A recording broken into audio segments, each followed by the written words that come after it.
আমি বেশ কয়েকদিন ধরে খেয়াল করছি, মাঝরাতে আমার দুলাভাই আমার ঘরে আসে, আমার বিছানার পাশ থেকে এসে ঘুরে ফিরে চলে যায়। আপাকে এখনো বলিনি কি কারণে আসে, সেটা না বুঝে তো আর আপাকে বলা যায় না। আজকে রাতে আমি বিষয়টা আরো ভালোভাবে বুঝে দেখব। এই চিন্তা মাথায় নিয়ে রাতে তাড়াতাড়ি খেয়ে আমি ঘুমাতে গেলাম। আপা জিজ্ঞেস করলো যদিও কেন এত আগে ঘুমাতে যাচ্ছি। আমি উত্তর দিলাম, মাথা ব্যথা করছে আপা, মাথা ব্যথার ওষুধ খেয়ে ঘুমিয়ে পড়বো।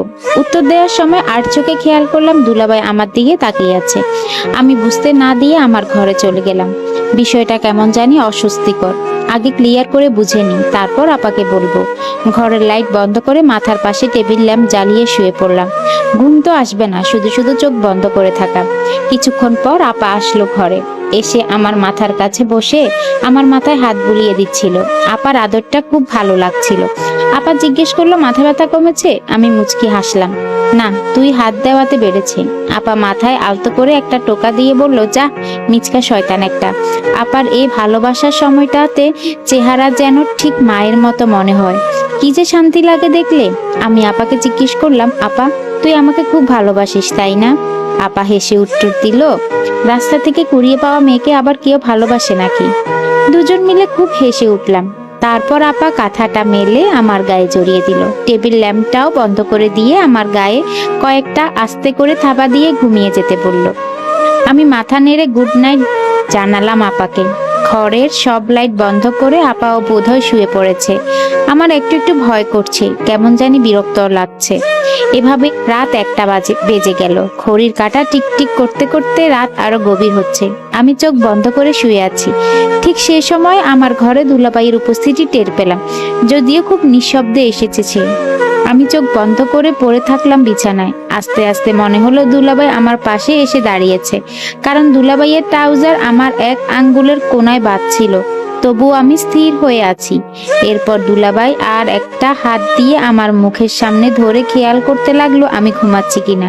আমি ঘুমের ভান করেই থাকলাম। তারপর হঠাৎ দুলাভাই আমার ঘাড় বরাবর হাত দিল। আমার সারা শরীরে কাটা দিয়ে উঠলো।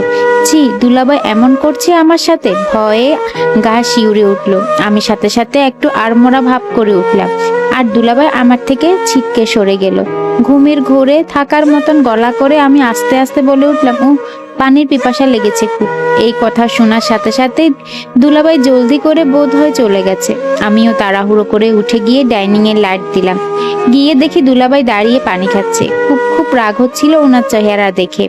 তবুও কিছু বুঝতে দেওয়া যাবে না, এই কারণে আমি ঢুলতে ঢুলতে জিজ্ঞাসা করলাম, দুলাভাই এত রাতে? দুলাভাই উত্তর দিল, তোমার আপা পানি নিয়ে যেতে ভুলে গেছে, তাই আমি পানি খেতে আসি। মিথ্যুক, মনে মনে ধিক্কার দিলাম তাকে। আমার মতো আমি পানি খেয়ে নিজের ঘরে এসে টেবিল ল্যাম্প জ্বালিয়ে দিলাম। খুব খারাপ লাগছে আমার, মনে হচ্ছে যেন নিজের ভেতরে মিশে যাচ্ছি লজ্জায়। দুলাভাই সুবিধার মানুষ না। আপার চেহারা মনে হতেই হাউমাউ করে কেঁদে উঠলাম। কোনোভাবে রাতটা পার করলাম। জেগেই ছিলাম, কখনো কেঁদে কখনো ঘরের মধ্যে পায়চারি করে। এভাবেই রাতটা কাটলো। সকাল 7টা বাজলে দুলাভাই অফিসে চলে যায়। তারপর আপাকে সব খুলে বলবো। এই অপেক্ষায় ঘর থেকে একবারও বের হলাম না। 7টা বাজার সাথে সাথে বের হলাম ঘর থেকে আপার কাছে। কোনো রকম ফ্রেশ হয়ে আমি আপার ঘরে গিয়ে ঢুলুক দিলাম। আপা, আপা কই তুই? আপা নেই ঘরে। ওয়াশরুমের দরজা লাগানো দেখে আমি ভাবলাম আপা বোধহয় ওয়াশরুমে। এমন সময় আপা ঘরের বাইরে থেকে উত্তর দিল, আমি রান্নাঘরে। তো এই দিকে আয়। আমি তাড়াতাড়ি করে আপার কাছে ছুটে গেলাম। আপা আমাকে দেখেই হেসে দিল। আমার কপালে হাত দিয়ে জিজ্ঞেস করলো, রাতে ভালো ঘুম হয়েছে তোর? মাথা ব্যথা কমেছে তো? রাতের কথা মনে পড়তে যতটা না খারাপ লাগলো, তার থেকেও বেশি খারাপ লেগে উঠলো আমার আপার মুখ দেখে। কি যে নিষ্পাপ লাগছিল আপাকে। আমার আপার মতো মানুষের কপালে এমন একটা মানুষ পড়বে ভেবেই আমার অনেক খারাপ লেগে উঠলো। আমার চোখে পানি চলে এসেছে। আপার দিকে তাকিয়ে আমি মনের অজান্তেই কেঁদে উঠলাম। আপা সাথে সাথে হাতের কাজ ফেলে আমাকে জড়িয়ে ধরলো। কি হয়েছে মনি, চোখে পানি কেন তোর? আমিও আপার কোলের মধ্যে মাথা রেখে হাউমাউ করে কেঁদে উঠলাম।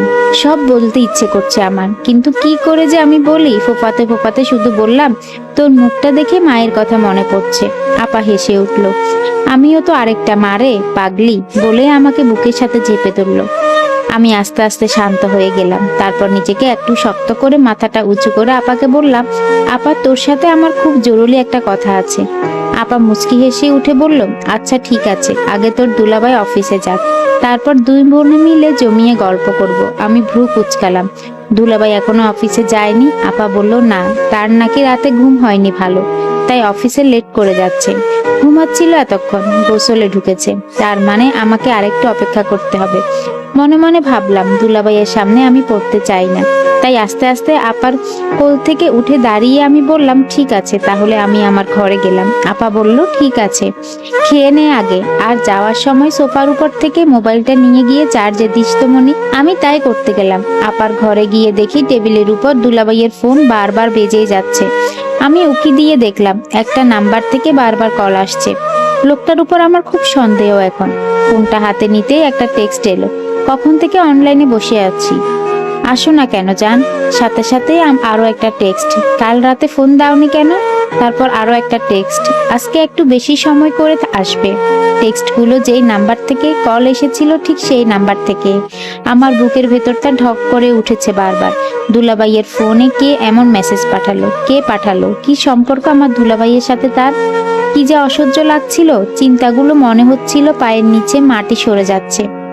আপার কথা মনে করে বারবার কান্না চলে আসছে। লোকটা আমার আপাকে কি অবলীলায় না ধোকা দিয়ে যাচ্ছে দিনের পর দিন।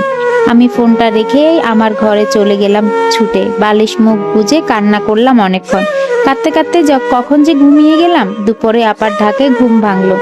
দুলাভাই অফিসে গেছে, মনের মধ্যে খারাপ লাগা নিয়ে গোসল খাওয়া শেষ করলাম একে একে। আপা বোধহয় ভুলে গেছে আমার কথা বলার বিষয়টা। সব কাজ শেষ করে আপার ঘরে গিয়ে বসলাম। আপা শুয়েছিল, আমি যাওয়াতে উঠে বসলো। কিভাবে কথা শুরু করি এই ভাবতে ভাবতে আমি হুট করে বলা শুরু করলাম, আপা একটা সত্যি কথা বলবি? বল। দুলাভাই তোকে কেমন ভালোবাসে? যেমন ভালোবাসার তেমন বাসে। হেসে উঠে বলল,